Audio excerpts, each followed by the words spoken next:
ಬಳಸಲಾಗುವಂತಹ ಭಾಷೆಯಿಂದಾನೇ ಹಿಂಸೆ ಹತ್ಯಾಕಾಂಡ ಶುರುವಾಗುತ್ತೆ ಅಂತ ಅಂದ್ರೆ ಭಾರತ ಅಂಥದೊಂದು ಅಪಾಯಕಾರಿ ತಿರುವಿನಲ್ಲಿದೆಯಾ? ದ್ವೇಷನೇ ದೈನಂದಿನ ರಾಜಕೀಯ ಭಾಷೆ ಆದಾಗ ಮತ್ತು ಒಂದು ಇಡೀ ಸಮುದಾಯವನ್ನ ಒಳಗಿನ ಶತ್ರುಗಳು ಅಂತ ಹೇಳುವಾಗ ಇಲ್ಲಿ ಕಾನೂನು ನೀತಿ ನಿಯಮ ಅನ್ನೋದು ಇದೆಯಾ? ಚುನಾಯಿತ ನಾಯಕರು ಅಮಾನವೀಯತೆಯನ್ನ ಪ್ರಚೋದನೆಯನ್ನ ಸಾಮಾನ್ಯಕರಿಸಿದಾಗ ಇದು ಕೊನೆಗೆ ಎಲ್ಲಿ ಹೋಗಿ ತಲುಪುತ್ತೆ? ಉನ್ನತ ಸಾಂವಿಧಾನಿಕ ಹುದ್ದೆಯಲ್ಲಿರೋರು ಕೂಡ ದ್ವೇಷ ಭಾಷಣವನ್ನ ಮಾಡ್ತಾ ಹೋದ್ರೆ ಸಮಾಜದಲ್ಲಿ ಅದರಿಂದ ಆಗುವಂತಹ ಅಪಾಯಗಳೇನು? ಲವ್ ಜಿಹಾದ್ನಂತಹ ಪಿತೂರಿ ಸಿದ್ಧಾಂತಗಳು ಆಕಸ್ಮಿಕನ ಅಥವಾ ಎಚ್ಚರಿಕೆಯಿಂದ ತಯಾರಿಸಿದಂತಹ ರಾಜಕೀಯ ಅಸ್ತ್ರಗಳ?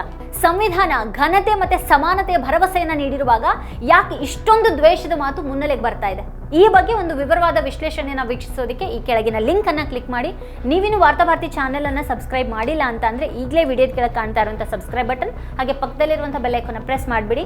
ನಮ್ಮ ವಿಡಿಯೋಗಳನ್ನ ಮಿಸ್ ಮಾಡದೇನೆ ಕೊನೆವರೆಗೂ ನೋಡಿ. ಹಾಗೆ ಅದ್ರ ಕುರಿತಾಗಿ ನಿಮ್ಗೇನು ಅಭಿಪ್ರಾಯಗಳಿದೆ ಅದನ್ನ ವಿಡಿಯೋದ ಕೆಳಗಡೆ ಕಮೆಂಟ್ ಮಾಡಿ ನಮಗೆ ತಿಳಿಸಿ. ಮತ್ತೆ ನಿಮ್ಗೆ ಇಷ್ಟವಾದಂತಹ ವಿಡಿಯೋಗಳ ಲಿಂಕ್ ಅನ್ನ ನಿಮ್ಮೆಲ್ಲ ಬಂಧು ಮಿತ್ರರಿಗೆ ವಾಟ್ಸ್ಆಪ್ ಮಾಡಿ.